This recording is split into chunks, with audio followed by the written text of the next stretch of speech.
Hello, hello. Welcome, everyone. Welcome to the MTL Sports Podcast, episode 33. All right. As you can see, your boy, we riding solo, a little solo dolo episode, but we're just experimenting on a little different format that we might be using in the future. So for tonight, you got your boy Markel. Tomorrow night, episode, which is basically going to air on Thursday. You got your boy Lawrence. Back to back episodes, back to back jam packed sports talk, hot takes, all that good stuff that you normally see, but we're gonna have back to back. So we're just gonna see how you guys like it, and just a little experimentation never hurts, right? So as far as today though, for today, we got a jam packed show as always, but we're gonna spice it up a bit. We had a jam-packed weekend of college football, week 1. We will get to those in rapid fire, but to I think start off the show and possibly be our main topic. We got NFL this week, guys, and week 1, game 1, Thursday night, Chiefs, Lions. A lot to break down, but we'll say that for Lawrence. But in the meantime, we got NFL predictions. Now, what does that mean? We'll dive into that coming up in our main topic for tonight's episode. And then, of course, we're going to finish off the show with rapid fire. We got a new AP Top 25 poll in college football. Some upsets, some, I guess you could say, defining victories for some teams in the first week of football. So we will, preview that poll, and I'll give you my thoughts about week 1 and the new poll that just came out. But also, we will preview some NFL games this weekend. So I got about 2 or 3, in my opinion, must-watch games for you guys, and I'll break those down for you in rapid fire. And who knows, might have a little spicy hot take or two in rapid fire. So just make sure you guys stay tuned to the end, and I think we got a good one, y'all. So let's get to it.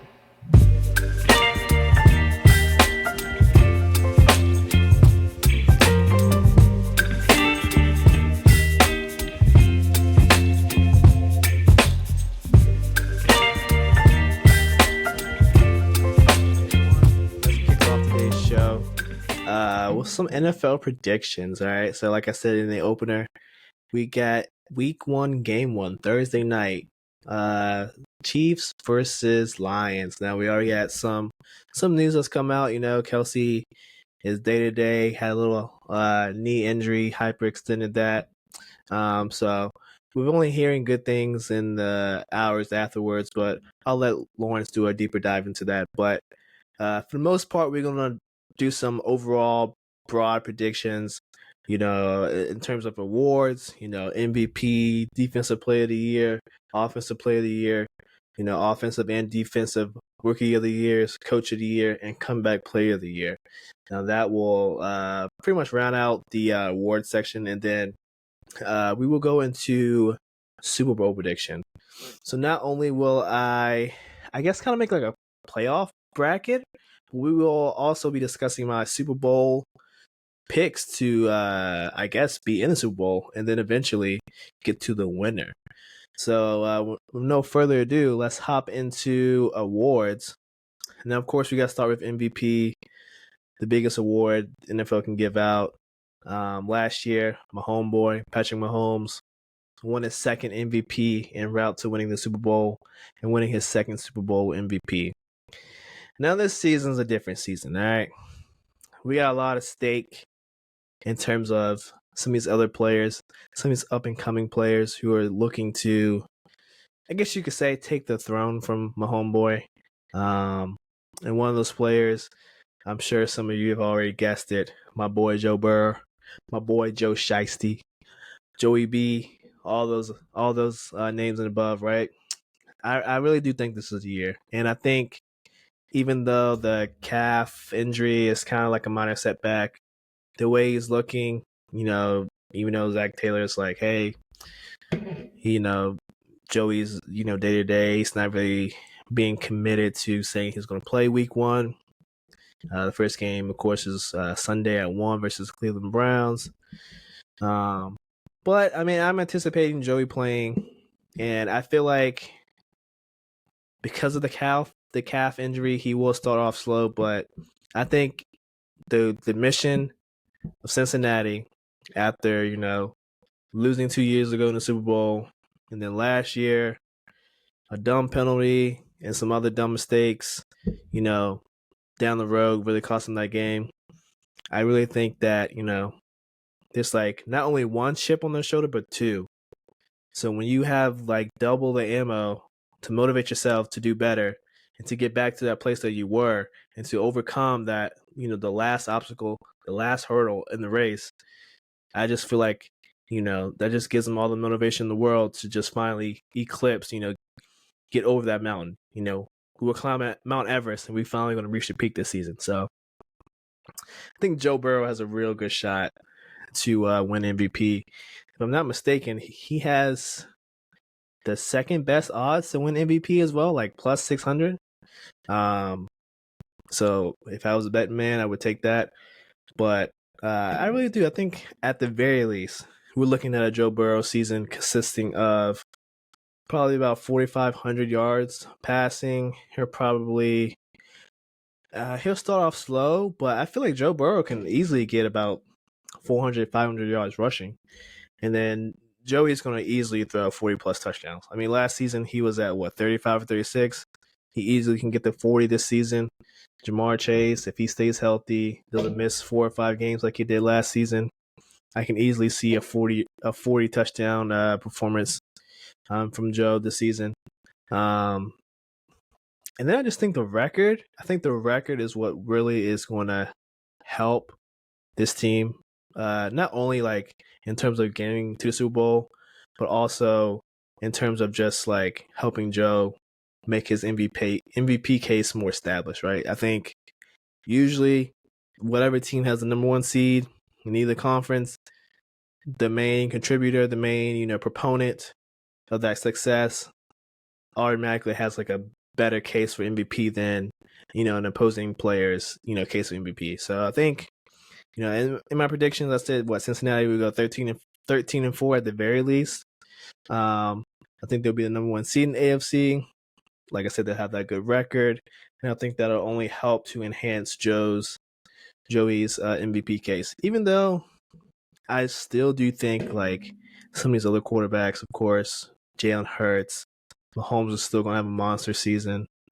Josh Allen is still gonna have a good season as well, and even like some sleepers like Kirk Cousins, like they lost Dalvin Cook, so more of the winning load has to go on him. So he's just gonna make him pass the ball more, make him more aggressive on offense. Giving the ball to JJ, and now you got Jordan Addison, and then TJ Hawkinson just signed a new deal. So a lot more is gonna be riding on his shoulders. So I think not only will that push Joe to like, hey, I need to show that, hey, I can be an MVP of the league, but also, like I said, that record is really going to help.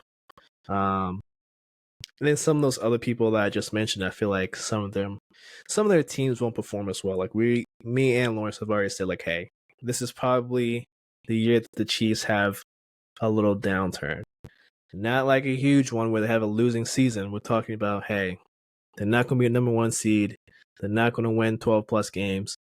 It's going to be about, I'm not going to disrespect them. They probably win like 10 games, right? So, and then that's just not going to help Mahomes, case to go back to back. It's just not. And Eagles, look at Jalen Hurts.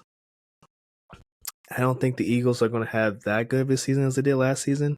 They still might win 12 games, but I think the 49ers are easily well positioned to be your number one seed in the NFC and easily win at least 13, 14 games, like without a doubt. So we will see, but I really do like Joe Burrow being the MVP of the league this season.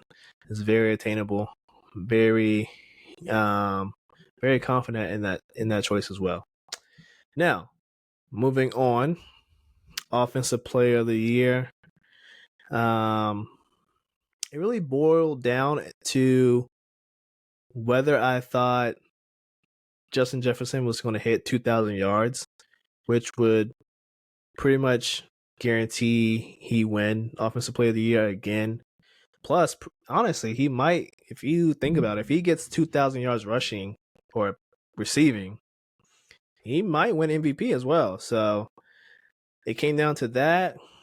And then it also came down to, as I alluded to with Joe, CMC and the Niners. If they win 14 games easily, and CMC is a very big part in that because, Purdy's coming off an injury. We don't know how that arm is going to look. Did the surgery really, fix his problem? We don't know that. So if McCaffrey carries most of this load and his stats are pretty damn good, like if he goes 1,000 yards rushing and like this man can do another thousand yard season, have 1,000 yards rushing, 1,000 yards receiving, 2,000 all purpose plus. I think it's hard to argue that he's not going to be Offensive Player of the Year. So I think it really comes down to those two. But I'm picking CMC, Christian McCaffrey, got him as my Offensive Player of the Year. And moving on to defense, 11 from heaven, as Skip Bayless would say. Micah Parsons, he's been phenomenal. Easily a top 5 defensive player as early as his rookie season. Like by the end, he was being considered as Defensive Player of the Year. Like this man is no joke. He is the truth. Like if your quarterback is not scared of this man, like there is something wrong because he will come after you and he will not stop until you're in the dirt and you're holding your elbow or your leg because he's going to hurt you. So I think he has a very good shot. I feel like not only does the Cowboys, just basically the help around them, not only have they gotten better, but I feel like a third year, you're getting better not only like mentally, but also just developing more physical skills, putting on more muscle. You're like your third year into your professional diet and nutrition program and weightlifting program, and you have all these resources. So you're not only just like learning more, but you're also just like gaining more in terms of like muscle and endurance and flexibility, like all the things you need to do to be a very, very good pass rusher. Like I think it's all just going to come into the mixing bowl this year, and this man is just going to cook, right? Like he is just going to cook up easily like a 14, 15 plus sack year. Probably just going to have a couple forced fumbles, probably an interception or two, probably like a fumble return for a touchdown. Like he's going to have a crazy year. And although I don't think the Cowboys overall are going to do too hot, I feel like his defensive impact will be so immeasurable that no one can even compare. So I feel like it's his year, third season, win his first Defensive Player of the Year, and then also just solidify himself as the highest paid defensive player going into the next offseason. Because if he wins that, I mean, even if he doesn't win, Jerry Jones is going to pay that man an exorbitant amount of money. And if he wins it, you're like doubling his price. So it'll be interesting to see how much money he can get. Definitely do think money is a motivator here, but obviously it's not the main motivator. But Micah Parsons, my Defensive Player of the Year. Now moving on to the rookies. We had a pretty good share of rookies get drafted this year. The draft overall was loaded with talent on both sides of the ball. But starting on defense, my Defensive Player of the Year for the rookies, Rookie Defensive Player of the Year. This was tough because, like I said, there's a lot of good defensive guys that win the first couple rounds who will immediately make an impact on some teams. But I feel like I don't even know if he's a sleeper at this point. But just the way he fell in the draft kind of makes him like a sleeper pick for me. And that's Jalen Carter for the Eagles. Not only did he fall from like being like basically a lock for number one, it was either between him and Chase, to basically he fell to 9 for the Eagles, and they didn't even hesitate. They took that man. and rightfully so. Like, they lost some players on defense. He easily can, come and fill in. But I feel like he's going to make more of an impact and more of a big rookie first statement than people are going to give him credit for. Just from what we see in the practice clips and what the coaches are raving about, and how he's, picking up stuff so easily and just like terrorizing not only his own teammates but like other players on the opposing teams in the preseason. Like, I think there's a world where Jalen Carter, even though he's a defensive tackle, he might easily approach double-digit sacks as a defensive player or tackle in his rookie year, which will be pretty impressive. So, yeah, he's my rookie defensive player of the year.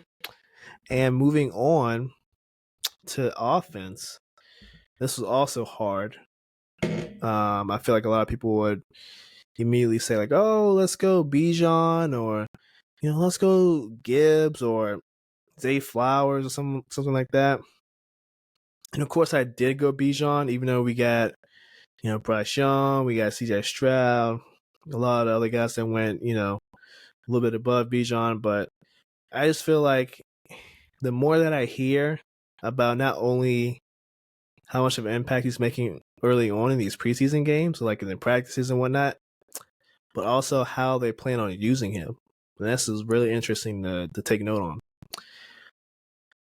Not only was he moved to RB1 in the depth charts, I think as of today, but he's doing a lot of very similar, I guess, like scheming in terms of how the Panthers and how the 49ers use CMC when he, in his early days, either lining up in the slot, sometimes flexing out wide, sometimes going in, a jet sweep motion, going out wide, doing a traditional tailback, like very versatile. And I think I knew that going in, like, hey, like this kid's going to touch the ball a lot. But in my opinion, I thought he was going to do more like traditional running back, a little like, some screens here and there.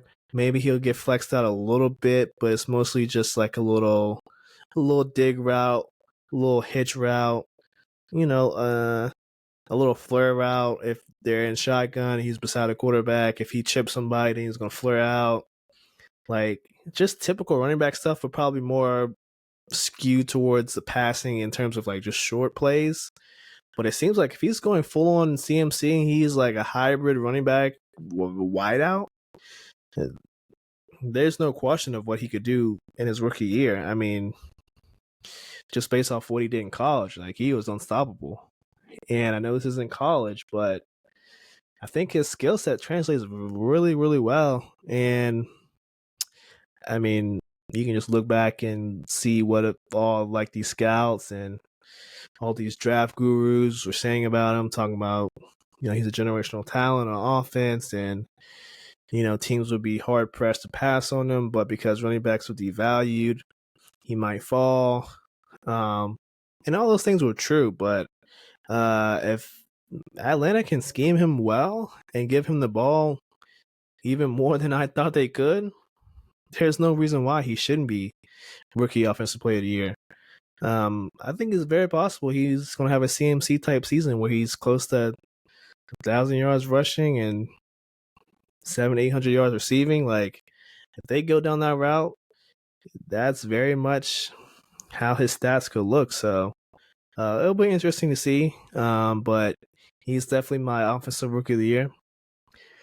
Now, moving on, we got two more awards to cover tonight. Coach of the Year. Now, for Coach of the Year, this is actually one award where I don't have a definitive winner. I think for me, I couldn't really put my finger on one particular coach, so I chose two. And this goes kind of hand in hand. Well, one of my coaches goes hand in hand with Joe Burrow, Zach Taylor. If Joe's going to have a really good season, a good chunk of that success is going to come from Zach, even though, at times I don't know if I've done on the podcast, but to my friends, to others, I've heavily criticized Zach Taylor, mostly because of his at times like wonky play calling. Game management hasn't been the best, at times. But I feel like, going into his fourth or fifth, I think it's fourth or fifth season as the coach for the Cincinnati Bengals, I feel like he's really come a long way, and I don't think the mistakes that have kind of, how do I put it, not haunted, but kind of gotten in the way of even more success. Like, I don't think he's going to make those same mistakes again. And if he does, it's going to be very few and far between. And it won't be in like crucial moments where it kind of screws him of a win. It might just be, just like dumbfounded mistakes that easily can be corrected because of like in the middle of the game. It won't be like a late game situation where it costs them like the game or anything like that. So, Zach Taylor's one. And then my second choice, Robert Saleh, the coach of the Jets. A lot of people said, going into this year, before they got Aaron Rodgers, like, hey, this team's very talented. Robert Saleh did a really good job of the defense, defensive-minded coach, really good on defense. All they needed was a quarterback. All right, you got your quarterback, arguably a top 5 quarterback ever. Still, I guess in the back half of his prime, we just got to see how he looks this season. That's up to debate for another day. But if they can really pull it off, and I would say win that division, the AFC East, if they actually win it instead of the Bills, I think you're hard pressed to find a better candidate for Coach of the Year. Like, honestly, like the Jets have been notoriously, I'm not gonna say bad, but just like bad luck. Like, things haven't always gone their way. The dice hasn't always rolled in their favor. But this is the one season that if it does, there's gonna be like a landslide of good things to come. And I think in the process of that, Robert Saleh winning Coach of the Year would easily be one of those like domino effects, right? So those are my two candidates. Like I said, I can't point my finger to one or the other, but those are just two guys that come to mind when I think of Coach of the Year, and two guys that definitely have a really good shot to win that award. Now, to round it out, we have Comeback Player of the Year. Now it's different. I know the NFL works a little bit different than the NBA when it comes to like, most improved player. And the NBA has been trending towards like good players that got like great, like Ja Morant won MIP, even though that was kind of questionable, things like that. In the NFL, it's kind of been like a player who gets injured and then comes back and has a really good season. Like, that's kind of like the MO of how that award is like handed out. Joe Burrow won it a couple years ago when he got hurt. His rookie year, he came back with the Super Bowl. Voila, comeback player of the year.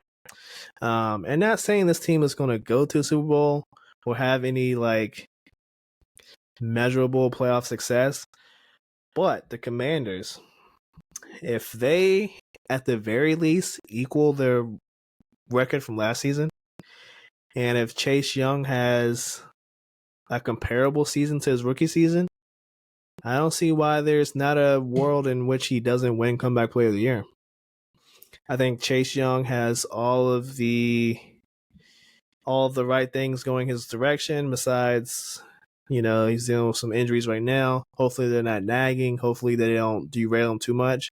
But if he can come back, stay healthy for the most part, if he can give the Commanders 15 games of actually like really good effort, really good success, some stats, I need to see like 10, 11 sacks, 1 or 2 forced fumbles, maybe a couple deflections that lead to interceptions, performances like that, that man's going to easily win comeback player of the year.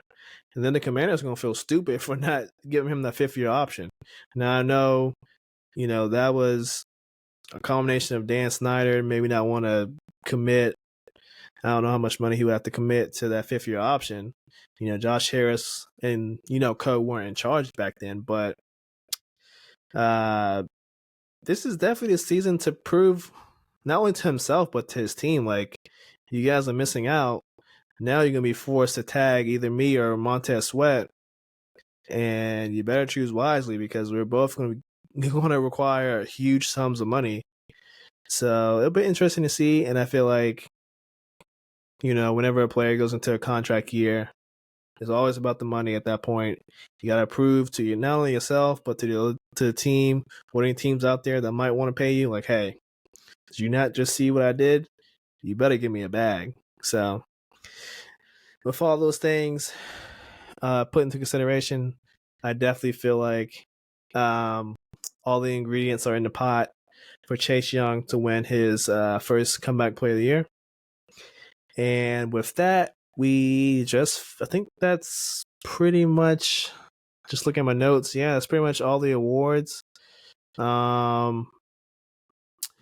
We could go into not really awards, but like leaders in certain stat categories. Starting with the rushing leader. Now I've gone back and forth with who's going to be the rushing leader this season. I thought about Josh Jacobs getting in again because if we're being honest, the Raiders pretty much only has Devontae. I know Renfro's back. I know they got the guy from New England. He came there on a little deal, but Jimmy G, like, his reliability, like, is he really going to hold up throughout the season? And if not, you're backup. You're not going to ask him to do too much. So Josh Jacobs is going to be the workhorse again, most likely. So I was like, it's going to be him. And then I thought about, Derrick Henry. He's coming back. Is he going to want to, prove that he's still I'm not going to disrespect him and say viable, but is he still like a top 3-4 running back in the league? He kind of has something to prove in that regards. But then I looked at Nick Chubb, my rival team, Cleveland Browns, with the Deshaun Watson. But they don't have Kareem Hunt anymore. He is no longer with the team, didn't re-sign. And all clues point to them not having basically like a definitive number 2 running back. So I very well foresee Nick Chubb taking on an even bigger workload. Now, Nick Chubb is definitely constantly good for 1,400 plus yards every season, right? This man is crazy at running the ball. The offensive line for Cleveland is crazy good. I mean, and with Jonathan Taylor possibly not playing this season, we don't know how that situation is going to handle itself. Dalvin Cook's at a new team, splitting carries with Breece Hall. Like I said, Derrick Henry has something to prove, but is he going to hold up again? Josh Jacobs, Saquon Barkley, is he going to hold up? CMC, are they going to keep doing this little split backfield, or are they going to let him try to, carry more of the load? It's a lot of questions, but the one question I don't have is Nick Chubb. This man is going to most likely be your rushing leader this season. Now, your passing leader in terms of yards, I think Mahomes. I think Mahomes is easily going to throw for another 5,000 yards. I think the only competitor, I think, well, there's going to be 2, right? I think Jared Goff. I think he's going to be a competitor. Now, they got a bunch of weapons. They got Jahmyr Gibbs. They got Montgomery. They got Jameson Williams is back, but he's suspended the first couple games. Amon-Ra St. Brown. They got Laporta, the rookie. Like, they just gave Jared Goff more weapons, so I don't see why he can't throw for 5,000 yards and have some offensive success with the Lions. And then I would say my third kind of sleeper to win the passing title. I already said it, Kirk Cousins, a little bit earlier, but with Dalvin Cook gone, they had to rely on Madison. And then not only did you pay TJ Hawkinson big money, that also means you have to throw him a lot more. And then you got the rookie, Jordan Addison, playing opposite of JJ. I think you're just cooking up all the ingredients for, like I said, a 5,000 yard plus season from Kirk Cousins. So it'll be interesting to see, but I think at the end of the day, Mahomes will come away with the passing leader. I'm going to say in both yards and touchdowns. Both yards and touchdowns. All right. And then receiving. Now, receiving's tough because I do think with all the right ingredients, there's two guys that could easily go for 2,000 yards. All right, Tyreek Hill was on pace last season, and it seems like Justin Jefferson increases his receiving yards by 200 each season. Previous one is 1,800. Season before is 1,600. So he's basically on pace to do 2,000 this year if the numbers stay true, right? And like I said, Kurt's going to be pretty much forced to throw the ball more. So of course that means more targets coming JJ's way. But I'm gonna let it boil down to those two, JJ and Tyreek Hill, for the not only receptions but yards. But I think for touchdowns, we will probably have to throw in Ja'Marr Chase. Like I said, Joe Burrow's going to throw at least 40 touchdowns. And so I think Ja'Marr is going to easily have 10 to 15 of those. But also Travis Kelce. I think Travis Kelce will easily be in like a top 5 for receiving touchdowns. He's pretty much the Chiefs' only reliable option on offense in terms of receivers.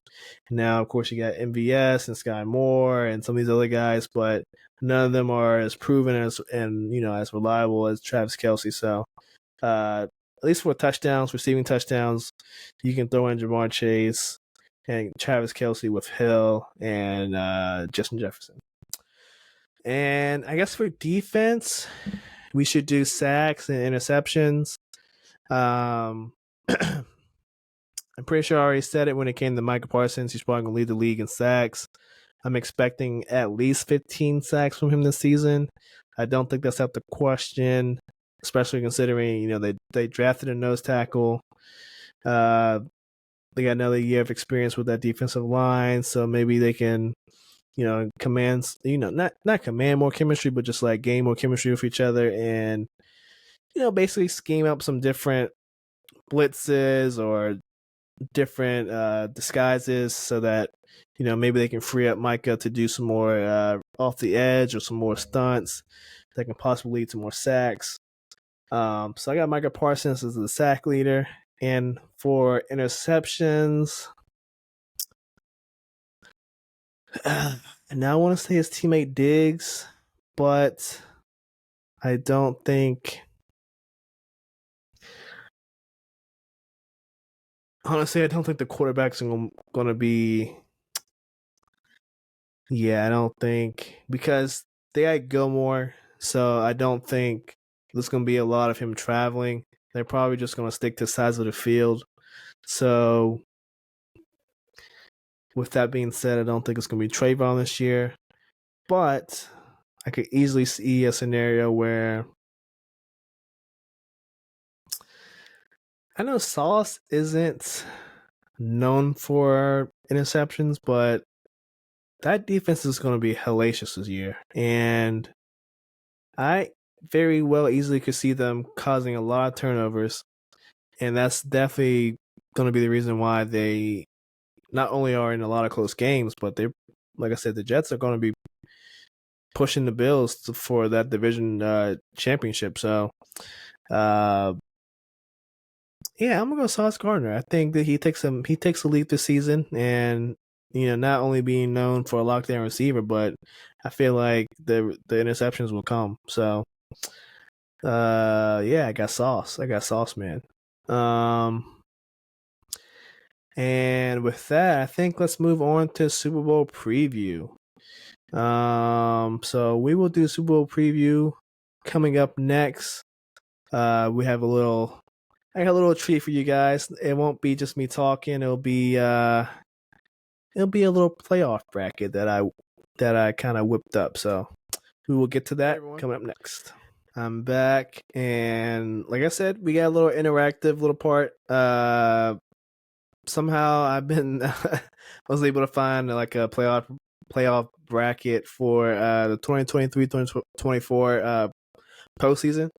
And so with that, I'm going to pretty much help predict the my Super Bowl and my Super Bowl winner. So let's get into it. Let me just share my screen. Let's see if I can do that. I'm pretty tech savvy, I hope. Yeah, let's just do that. All right. As you can see, this is a little bracket. Don't worry about what I clicked on already. That's pretty much not my choices yet. So, as you can see, the number one seeds are on a bye. So we have everyone else from both conferences. Now, just to start off, excuse me. The seedings are correct. These are the seedings that I think will happen in each conference, right? Just take a look. But first, let's start with the 4-5 matchups. Jets at Jags, Saints or Cowboys at Saints.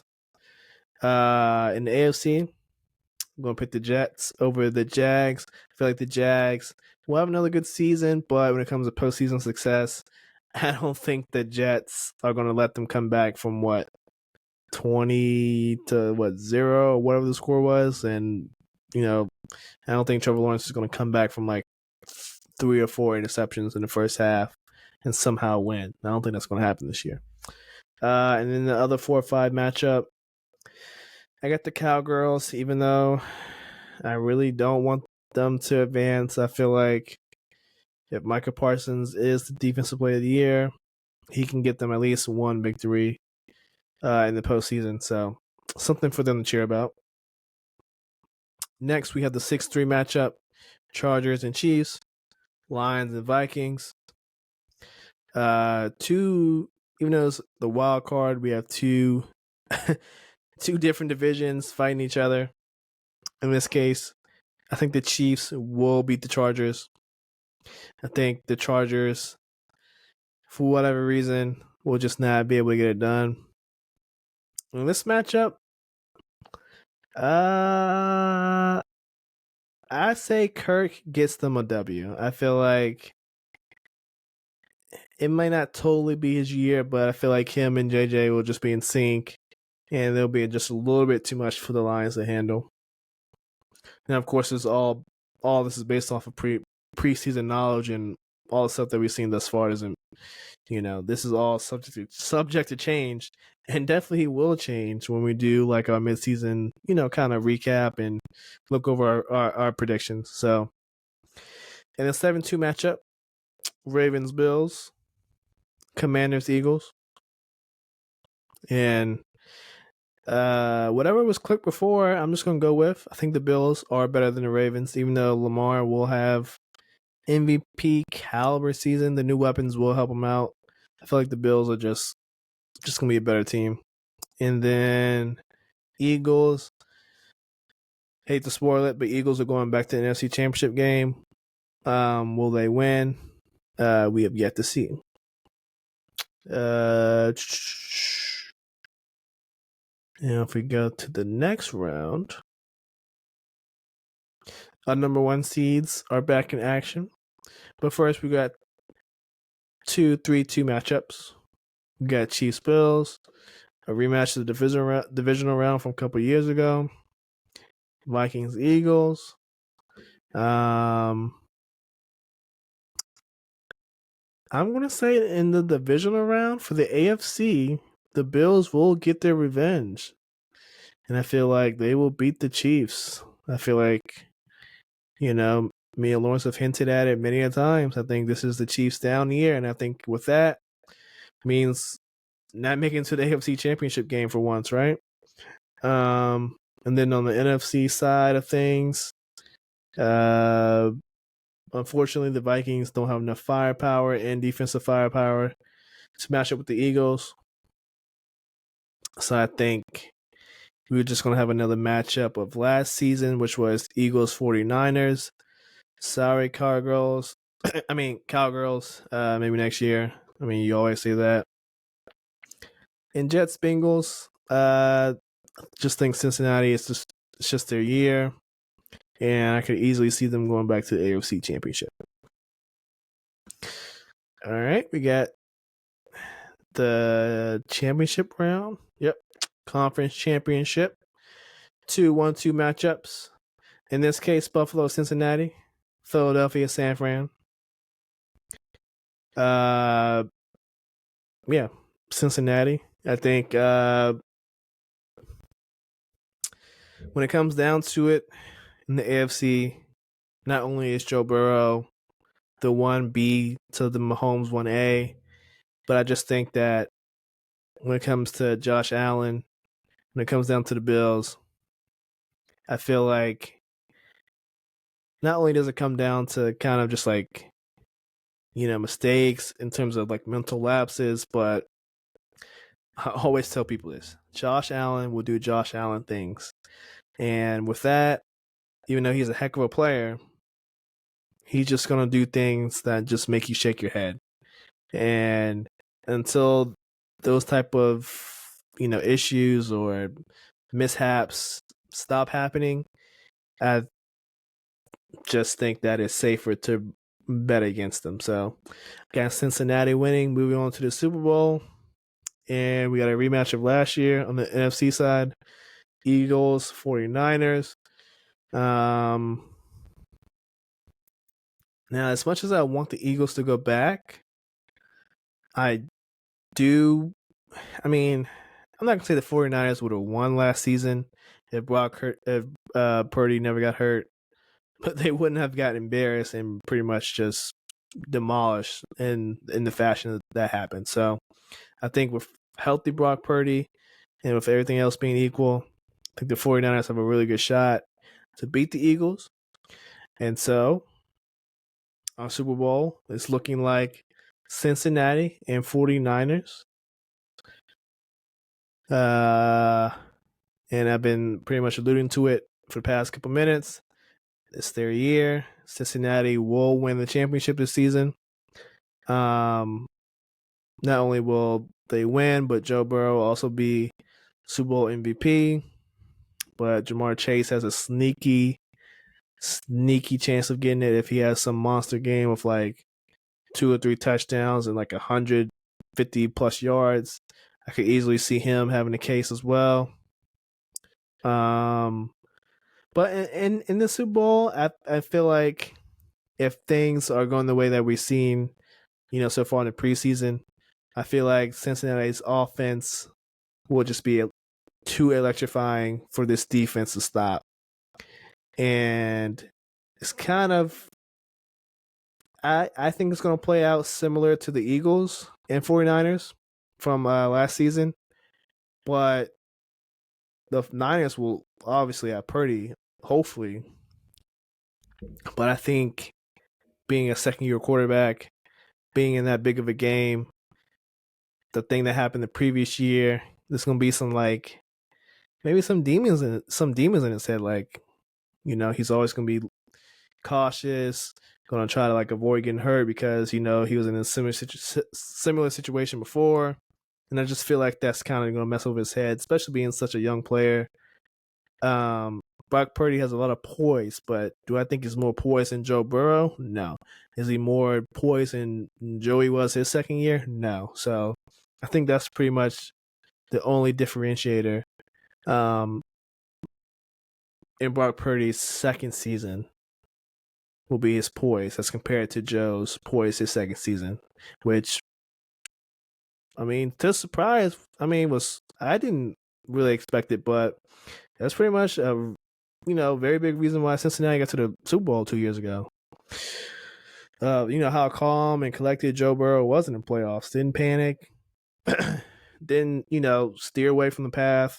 You know, kept firing on all cylinders. Kept with the game plan. Um, and took the team on his back. Honestly, and I just can't. I can't see myself thinking that Brock Purdy is going to, play and behave in a similar fashion. So, got Cincinnati to win the first Super Bowl in franchise history, and then we're gonna need a serious discussion of instead of being 1B, Joe Burrow being 1A. So, and that's not the fanboy in me, I swear. Um, so yeah, this is the Super Bowl predictions. Did it a little differently rather than just me just rambling and not giving a visual. Was able to find a nice little visual for you guys so you guys can keep up. But yeah, I think with that, we will move on to rapid fire. So stay tuned for that. We have the AP Top 25 preview. Like I said, Coach Prime won against TCU. So they are now a top 25 ranked team. All right. And then, of course, we got the NFL preview for some of these games this weekend and maybe some more. So stay tuned and find out. All right, everyone. We're back and we're going to kick off rapid fire for tonight's episode. All right. So, first topic of the night, the rapid fire, we have AP Top 25 preview. All right. So, if you guys didn't listen to me, I'm sorry, but I told you Coach Prime was going to cover. Now, did I believe he was going to win against TCU? I'm not going to lie. I didn't think he was going to win. But I damn sure thought he wasn't going to lose by more than 20. I could have told you that.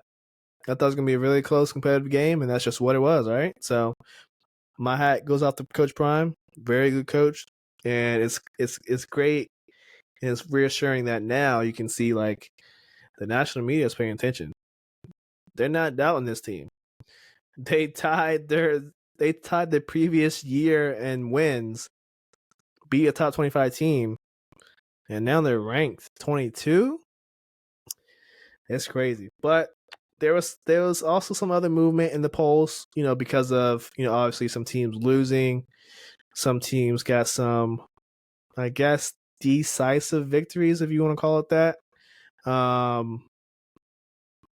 So let's take a look at these rankings right here. AP Top 25 poll right here on the left. We got Georgia number 1. Georgia put up a pretty impressive performance. We got Michigan number 2. Bama 3. FSU moved to 4 after they beat down on LSU, and Jordan Travis had a hell of a game, even though it was a slow start with some missed opportunities there. That game I watched, most of it was pretty electrifying. Ohio State actually went down even though they won. Moved down 2 slots. At 6, we got USC, Penn State, Washington. Watched that game. Washington has very, very good receivers. They rival Ohio State in terms of receiving core. Tennessee easily beat Virginia. That was, I think, me and Lawrence had Virginia covering, and yeah, that didn't happen. 2-0 Notre Dame at 10. Texas 11, 12 Utah, 13 Oregon. LSU took an L, but I guess taking an L moves you down. What? They were 4, right? Oh, no, they were 4 or 5, so they moved down at least 9 spots. Yeah, I guess. Kansas State 15, 16 Oregon State, 17 North Carolina. Moved up 4, Oklahoma. Moved up 2 to 18. Wisconsin, Ole Miss, Duke, now ranked after beating Clemson. Colorado, like I said, 22 after beating TCU. A&M, Texas, 23. Tulane, 24. Clemson moves down 16 spots. Somehow still ranked, even though they got literally beat down. Yeah, that's very shocking. Don't know if, when you look at it, like, does Iowa or UCLA deserve to be in there? It's debatable, but I guess they're still giving Clemson the benefit of the doubt here in this situation. So with that being said, my thoughts on the new preseason poll or the new poll for week 2. I think it's appropriate. I feel like the top 4, I would say that the top 6 is what I would have it at. The order, maybe I would change it a little bit, but I'm not too picky. And then the rest of the list, 7 through 10, I'm okay with. The way LSU got beat down, they probably should have got knocked down 20 plus.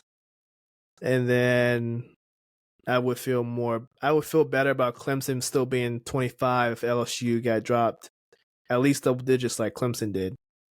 But for whatever reason, they only moved LSU down 9 spots instead of like 11 or 12. But hey, I don't make the list, so it is what it is. All right. So, but Duke definitely deserves to be on the list after last season. They, finished strong. So, I wasn't surprised that they were able to keep up with Clemson. I thought the cover was a really good pickup. If anybody, would have put money on the game, I definitely thought Duke to cover was a pretty good bet. Obviously, I thought it was a good bet for Colorado too. So, yeah, Colorado does surprise me, honestly.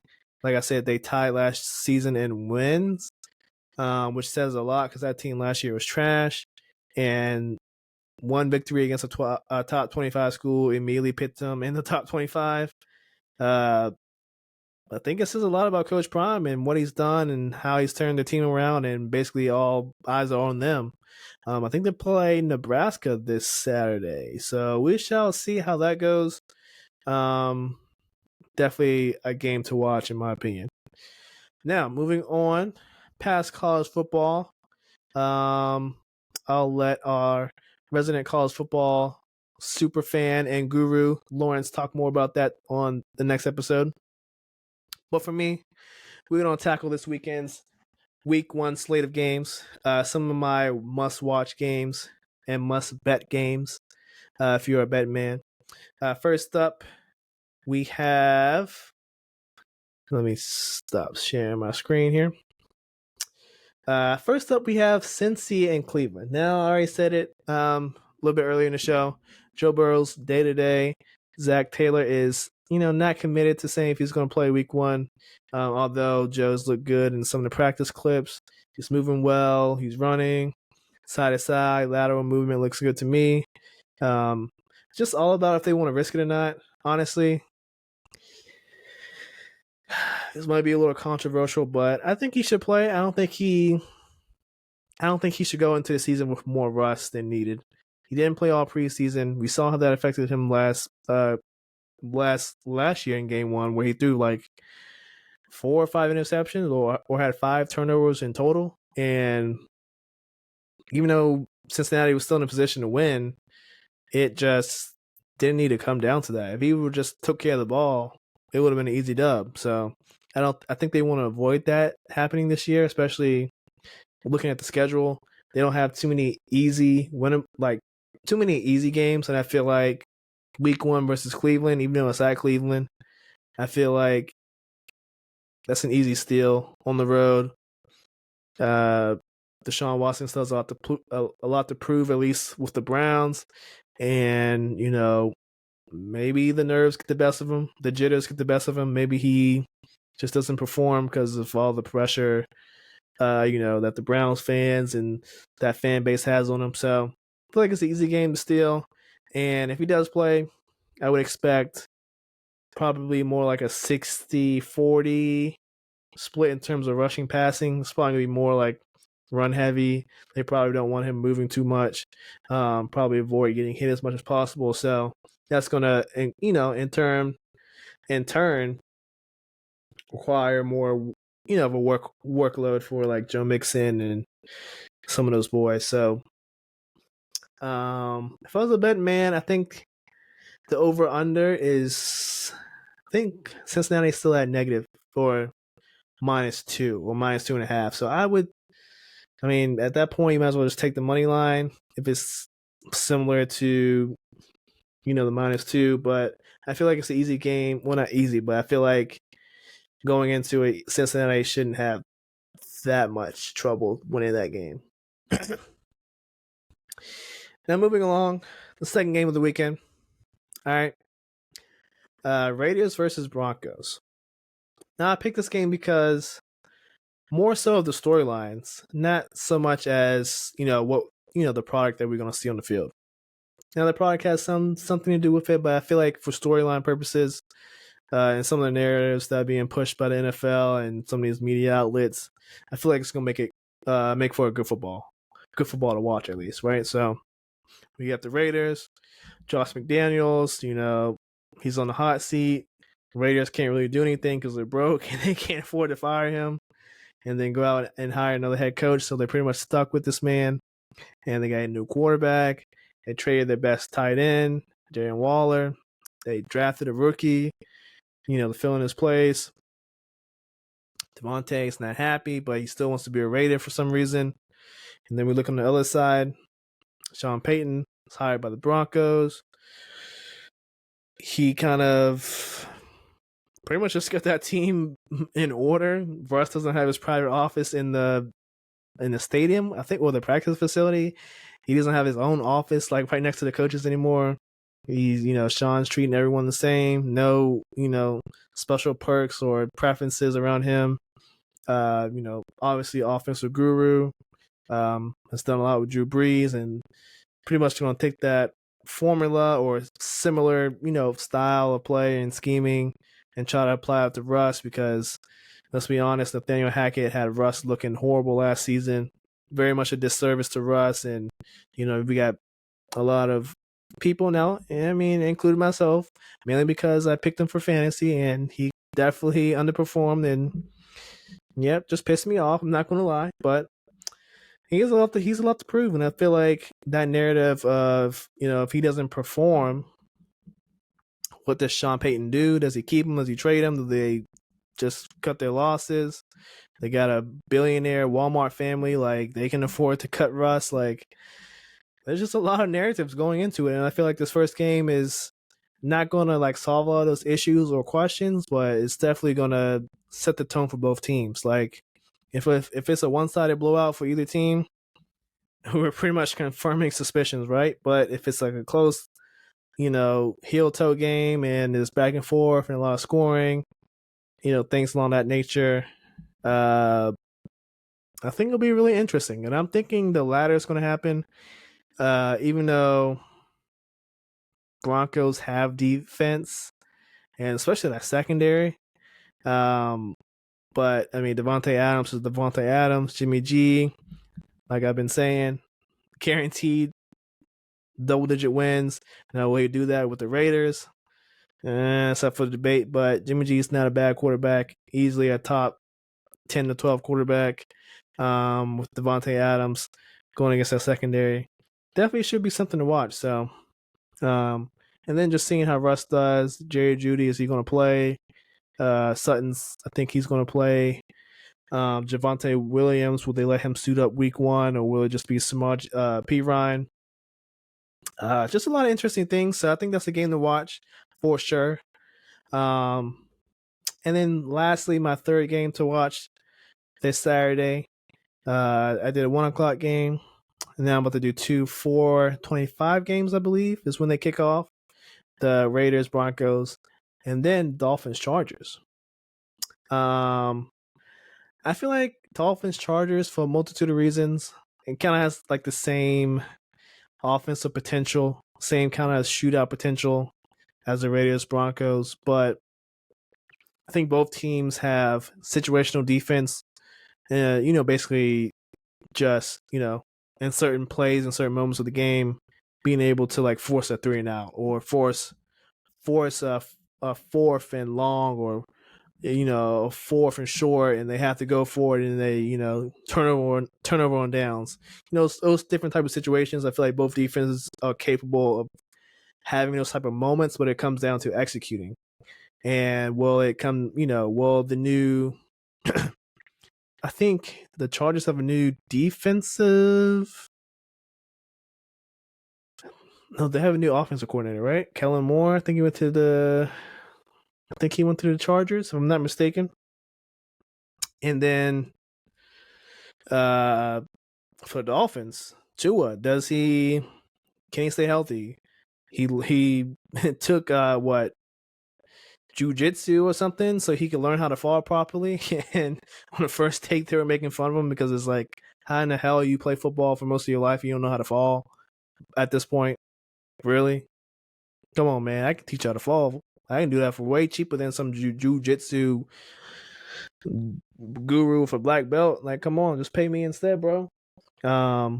But yeah, I think definitely a shootout, and with Tua, starting again, and Tyreek Hill wanting.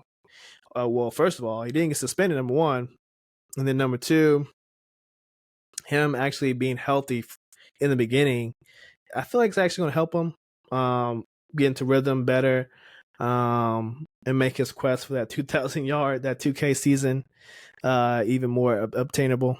Then you got Jalen Waddle. They don't have. I don't think they have that good of a running back. I mean, Moistert. I hope I'm saying it right. Moistert, or whatever his name is, Raheem.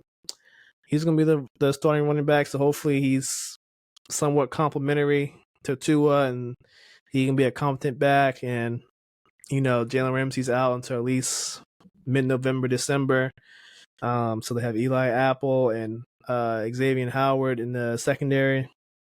So it'll be interesting to see how the defense holds up. But in terms of, if you want to see a shootout and you want to see two great quarterbacks, Herbert and Tua, I say look no further. This is probably the best matchup of quarterbacks this week one. Besides, honestly, when I look at it and look at the list of games, this is probably the best quarterback. The best quarterback matchup besides Monday night's game of Buffalo and the Jets, where you have Aaron Rodgers versus Josh Allen. But yeah, those are my three games that you guys should definitely take a look at in terms of if you want to place a little bet on FanDuel. You want to do a little betting on some DraftKings or Bet365, BetMGM, any of those sites that might be your go-to. Some things I would consider. Like I said, I would take Cincinnati, either the money line or the 2.5 spread. The Commanders, -7 spread. I'm hammering that. The Cardinals are not going to be good, and their dumbass head coach is holding out QB1 details for a competitive advantage. Sir, you have Josh Dobbs, or you have some other basically just reject, all right? There's no competitive advantage with either of those guys. Now Josh Dobbs is a good quarterback. He's serviceable. And then the other guy, I don't know his name. No offense to him, but let's just be honest. You're not Kyler Murray, so you're pretty much, I mean, I'm just gonna say you're not relevant. So prove to me otherwise. So I would hammer that -7. And honestly, that under is looking very tempting as well. I don't think, damn sure the Cardinals are not going to be able to score a lot, but the Commanders, their first regular season game this season was Sam Howell. I know it's technically his second regular season start, but into a new offense of Eric Bieniemy, I would consider his first game. We don't know how Bieniemy is going to scheme things and how easy or difficult he's going to make it for Howell to kind of learn the system. So that under I would consider 100%. Let me actually share my screen with you guys, so just make it easier. So -7 on FanDuel. Maybe you can find a little bit lower on other sites. Some of these games I would not touch, like Jaguars, Colts, I'm not touching. Rams, Seahawks. If Kupp doesn't play, I'm taking the over. 5.5 spread. I would definitely take it.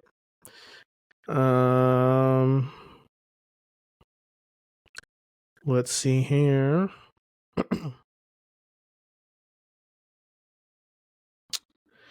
Yeah, I mean that's pretty much it. Other than that, I would say for the Thursday night game, Lions, the cover is looking very, very much more and more tempting.